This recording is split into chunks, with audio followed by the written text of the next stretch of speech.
AFC Asian cup বাছাইয়ের আগে মালদ্বীপের বিপক্ষে প্রীতি ফুটবল ম্যাচ খেলবে ভারত। 20 মার্চ মালদ্বীপের বিপক্ষে সেই ম্যাচটি হবে মেঘালয় রাজ্যের রাজধানী শিলংয়ের জওহরলাল নেহেরু স্টেডিয়ামে।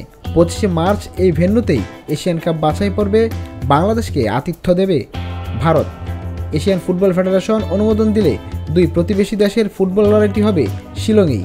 এএফসির অনুমোদন পেলে লাল সবুজের জার্সিতে হামজা চৌধুরীর অভিষেকটা ঘটে যাবে মেঘালয় রাজ্যের রাজধানীতেই।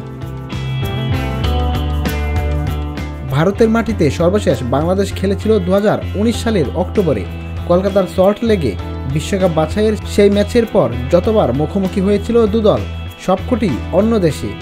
যেহেতু কলকাতার ফুটবল খুবই জনপ্রিয়, তাই সবারই ধারণা ছিল ওপার বাংলাতেই হবে বাংলাদেশ ভারত ম্যাচটি। যুব ভারতী ক্রীড়াঙ্গনে দুই প্রতিবেশী লড়াইটি হওয়ার সম্ভাবনা নেই বললেই চলে,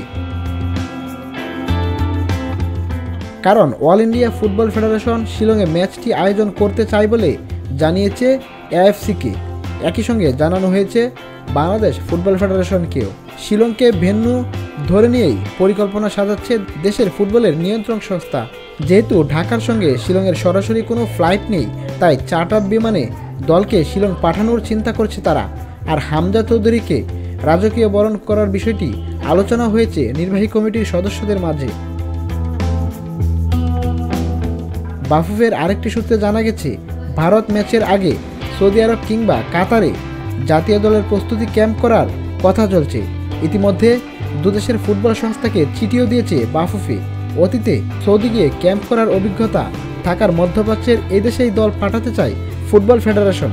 যেহেতু ম্যাচটিতে হামজা চৌধুরী খেলবে, তাই সবার মধ্যে বাড়তি কিছু করার আশা ম্যাচটিকে ঘিরে।